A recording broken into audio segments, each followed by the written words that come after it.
शायरी के एक नए दबिस्तान का बानी, जिसने जदीद उर्दू शायरी को बैनुल अक़वामी शनाख्त से हमकनार किया। फैज़ की शायराना कद्रो कीमत का अंदाज़ा इस बात से लगाया जा सकता है, उनका नाम गालिब और इकबाल जैसे अजीम शायरों के साथ लिया जाता है। उनकी शायरी ने उनकी जिंदगी में ही सरहदों, जुबानों, नजरियों और अकीदों की हदें तोड़ते हुए आलमगीर शोहरत हासिल कर ली थी। जदीद उर्दू शायरी की बैनुल अक़वामी शनाख्त उन्हीं की मरहूने मिन्नत है। उनकी आवाज दिल को छू लेने वाले इनकलाबी नगमों, हुस्नो इश्क के दिल नवाज गीतों और जबरो इस्तेहसाल के खिलाफ एहतजाजी तरानों की शक्ल में अपने अहद के इंसान और इसके ज़मीर की मौसर आवाज बनकर उभरती है। अनानियत और रिजायत फैज़ की शायरी के इम्तियाजी अनासिर हैं। ख्वाबों और हकीकतों, उम्मीदों और नामुरादियों की कशाकश ने उनकी शायरी में गहराई और तहदारी पैदा की है। उनका इश्क दर्दमंदी में ढलकर इंसान दोस्ती की शक्ल इख्तियार करता है और फिर ये इंसान दोस्ती एक बेहतर दुनिया का ख्वाब बनकर उभरती है। उनके अल्फाज और इस्तारों में अछूती दिलकशी, शायरी और पहलूदारी है। ये कहना गलत नहीं होगा कि फैज़ ने शायरी का एक नया दबिस्तान कायम किया। अपनी अदबी खिदमात के लिए फैज़ को बैनुल अक़वामी सतह पर जितना सराहा और नवाजा गया, उसकी कोई मिसाल नहीं मिलती। 1962 में सोवियत यूनियन ने इन्हें लिनेन इनाम दिया, जो इस वक्त की ज़ू कुतबी दुनिया में नोबल इनाम का बदल तस्वुर किया जाता था। अपनी मौत से कुछ अरसा पहले इनको नोबल इनाम के लिए भी नामजद किया गया था। 1976 में इनको अदब का लोटस करार दिया गया और 1990 में हुकूमत पाकिस्तान ने उनको मुल्क के सबसे बड़े सिविलियन अवार्ड निशाने इम्तियाज से नवाजा। फिर 2011 को फैज़ का साल करार दिया गया। फैज़ 13 फरवरी 1911 को पंजाब के ज़िला नारोवाल की एक छोटी सी बस्ती काला कादिर, अब फैज़ नगर के एक फारिगुल बाल इल्मी घराने में पैदा हुए। उनके वालिद मोहम्मद सुल्तान खां बैरिस्टर थे। फैज़ की इब्तदाई तालीम मशरक़ी अंदाज में शुरू हुई और उन्होंने कुरान के 2 पारे भी हिफ्ज़ किए। फिर अरबी, फ़ारसी के साथ अंग्रेज़ी तालीम पर भी खूब तवज्जो दी गई। फैज़ ने अरबी और अंग्रेज़ी में भी MA की डिग्रियां हासिल की।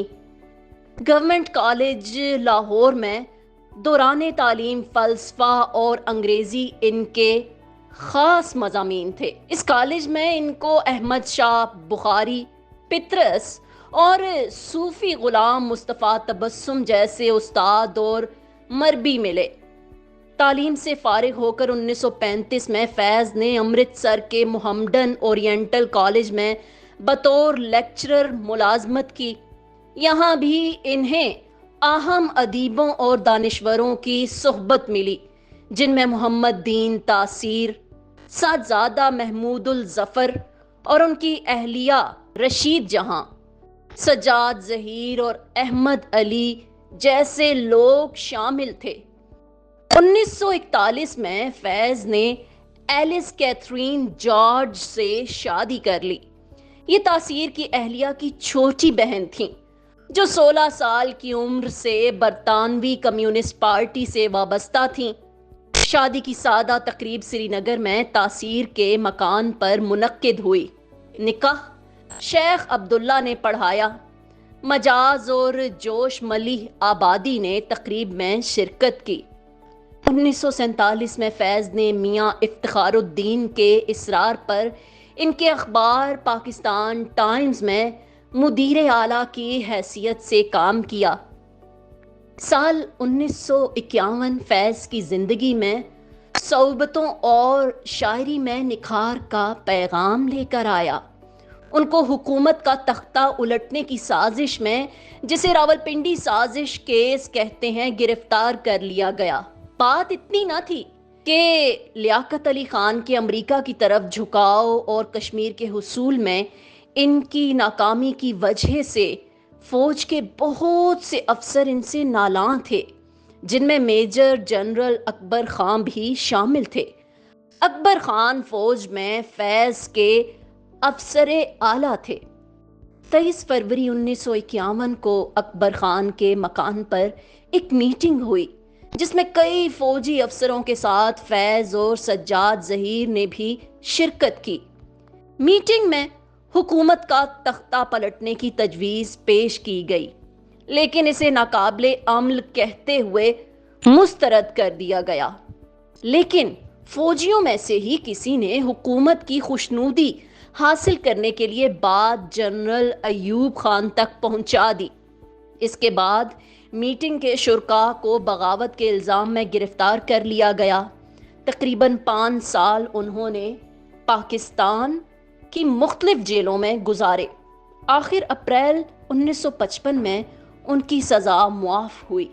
رہائی کے بعد وہ لندن چلے گئے۔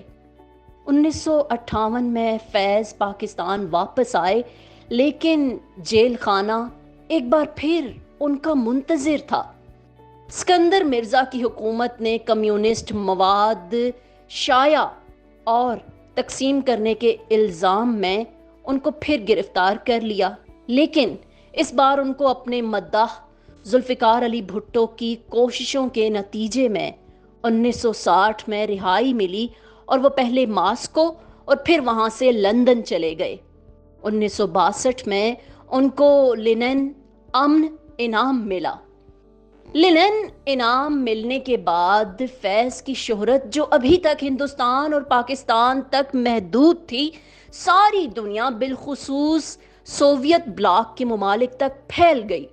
انہوں نے کثرت سے غیر ملکی دورے کیے اور وہاں لیکچر بھی دیے۔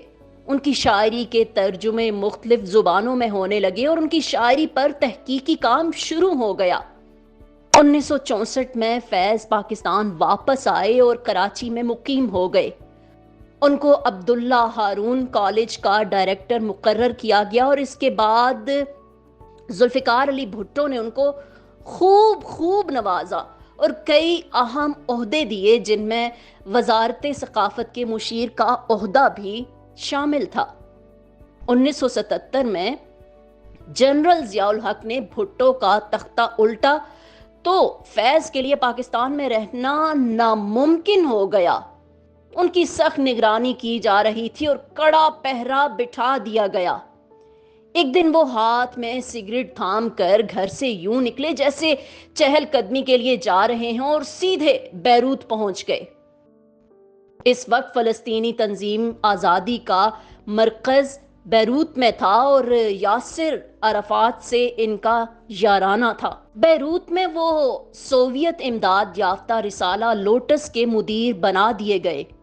1982 میں خرابی صحت اور لبنان جنگ کی وجہ سے فیض پاکستان واپس آ گئے اور 20 نومبر 1984 کو ان کا انتقال ہو گیا۔ فیض مجموعی طور پر ایک عام ادیب اور شاعر سے بہت بہتر زندگی گزار رہے تھے۔ وہ ہمیشہ لوگوں کی محبت میں گھرے رہے۔ وہ جہاں جاتے لوگ ان سے دیوانہ وار پیار کرتے۔ فیض بنیادی طور پر رومانوی شاعر ہیں اور ان کی شاعری کو بہت زیادہ پذیرائی ملی۔ ایک بار امرتا پریتم کو رازدار بناتے ہوئے انہوں نے کہا تھا، میں نے پہلا عشق 18 سال کی عمر میں کیا، لیکن ہمت کب ہوتی تھی زبان کھولنے کی۔ اس کا بیاہ کسی ڈوگرے جاگیردار سے ہو گیا۔